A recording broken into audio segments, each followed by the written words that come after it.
Nehemia had said to me at the border, you just go ahead and I'll meet you. And I was like, I'm not going anywhere without you. You don't go, I don't go. And if we don't get out of here, then it's God's will. We stay in. Look, I was not that upset about staying in Israel. Quite frankly, there's a lot of good that can be done there. There were a lot of people that I could help. I felt like this was something that, that I could do to help. But it was a very difficult time. And I believe that God wanted us here so that we could, there's a lot of things that we can do here. I'm going to be doing interviews with my sister-in-laws because they continue to go help people. Listen, what the Israeli people are doing here, from the 8-year-olds all the way up to the adults, they are consistently saying, how can I help the people that have been hurt? This morning, there was a rocket attack on Jerusalem.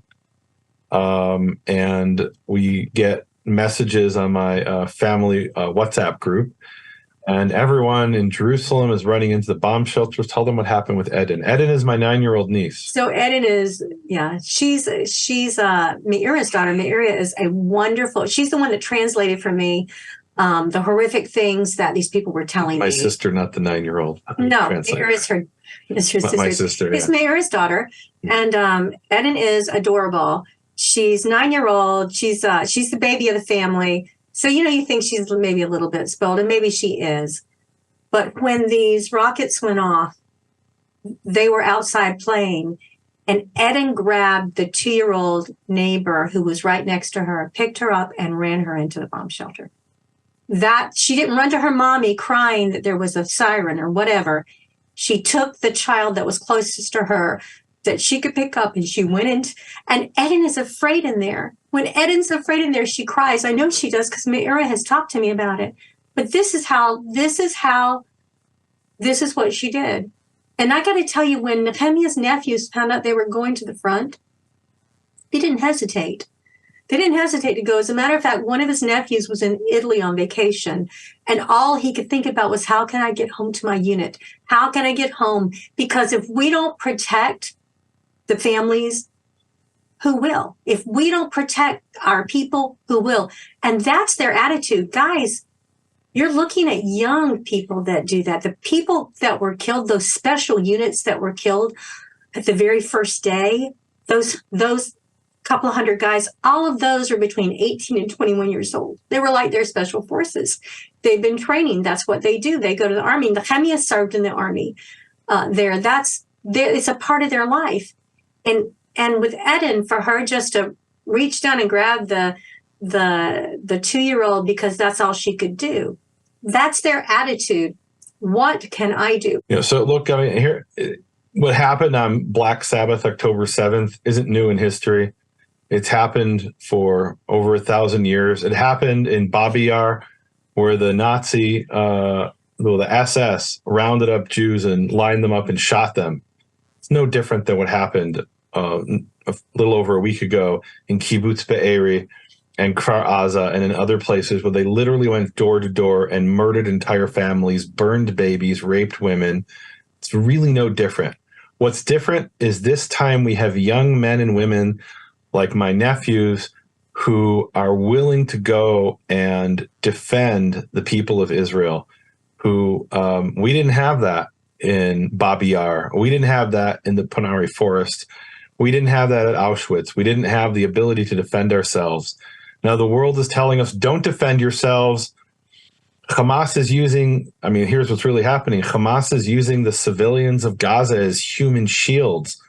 Today, there was reported about a convoy of innocent Palestinian civilians who were fleeing from the conflict zone in Gaza, and Hamas set off an explosion, killing 70 Muslim Arabs, their own people, because they want them up north where they can use them as human shields. And then they twisted it and said that we had attacked them, that Israel had attacked them. That's the thing that really is so upsetting here, guys. It's the fact that they don't really want Israel to protect themselves. They're like, okay, that's enough. There's enough of a response here. They don't understand that Israel is fighting. And they meaning the international community. Yes. They're fighting for their very existence. They're fighting to live in their own country that belongs to them. What Israel is doing right now in Gaza is not revenge for the atrocity of the 1,300 innocent people who were murdered on that Black Sabbath. It's to prevent the next one. If we don't do anything, then this will happen on a regular basis. They'll say, okay, we can do this. We can get away with it. We're going to do it again and again and again. So if we don't do something to stop them, Israel cannot exist, which is their objective. I mean, they openly say we want to kill every Jew all over the world. Hamas openly says that. Now, Nehemia, you mentioned something interesting a second ago. You said, your nephews want to help protect the people of Israel. And I think a lot of what the international community doesn't get, especially in the U.S. here, you got these pro-Palestinian groups and these, it's like, well, wait a minute. This isn't about Palestinian versus Jew.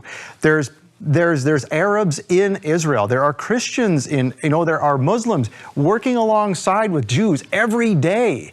So it's not just Jews in danger. I mean, is it fair to say there's even a ton of Muslim people who are in danger too from people who are supposedly from their clan?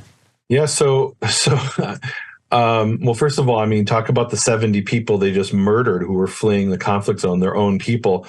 But I was talking with Ted before we started the broadcast, and he mentioned how there were 20 towns and villages up in northern Israel that were being evacuated along the border of Israel with Lebanon, because Lebanon wants to escalate, Hezbollah specifically, not Lebanon.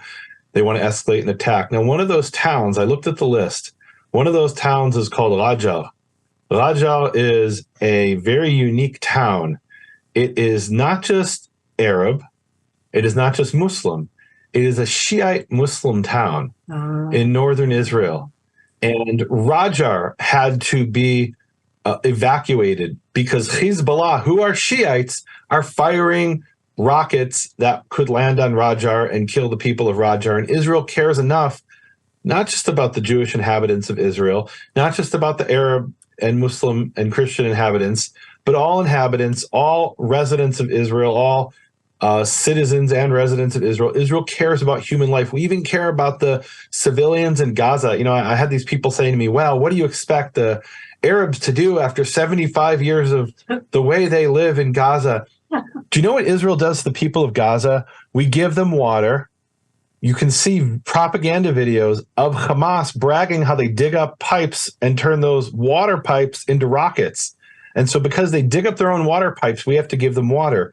We give them electricity. We give them other essentials. One of the people who survived these attacks, he says, I can't understand why they did this. We used to drive to the border all the time and pick up Palestinian, Gazan women and children and sick old men, and we drive them to the hospitals in Israel. I mean, and look, this is not Gaza isn't ruled by Israel. It hasn't been ruled by Israel since 2005, when the last Israelis pulled out of Gaza.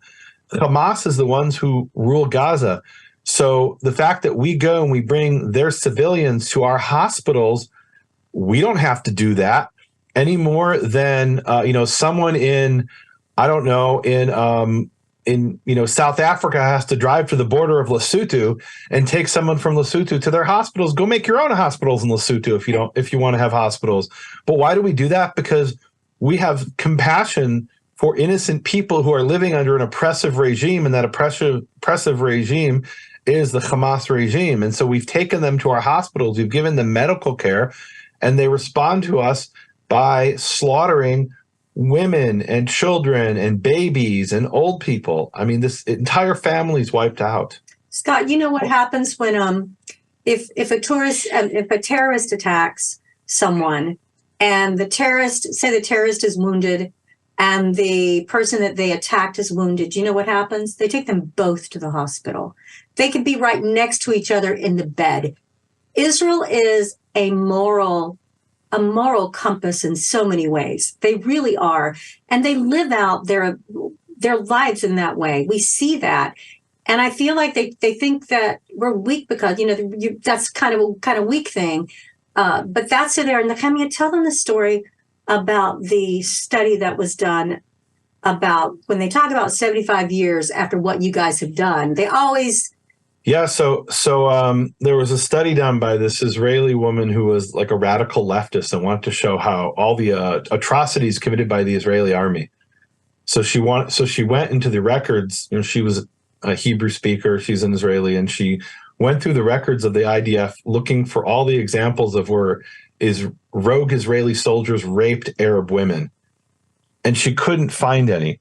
And her conclusion was the Israeli army is so racist that they won't even rape the Arab women. They're so dehumanizing to Arab women, they won't even rape them. That was her conclusion.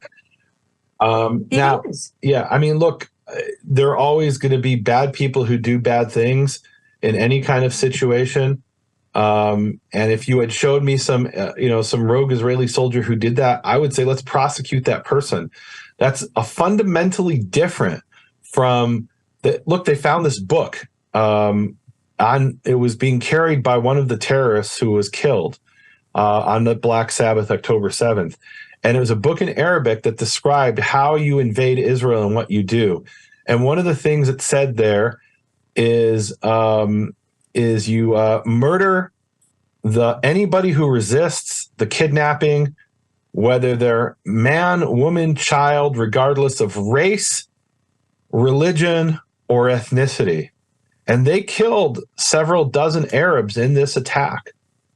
They did not just kill Jews, they killed people from Thailand who had been working in fields, who had come from abject poverty and found that they could get ahead in life by working for a few years in Israel in agriculture, and then they could go back to Thailand and build themselves a house that would take them 20 years in Thailand to save for. So they came over to get a better life, and some of them were murdered by these terrorists.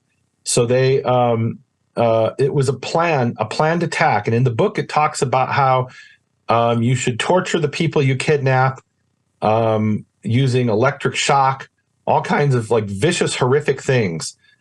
This is, this was their plan. This wasn't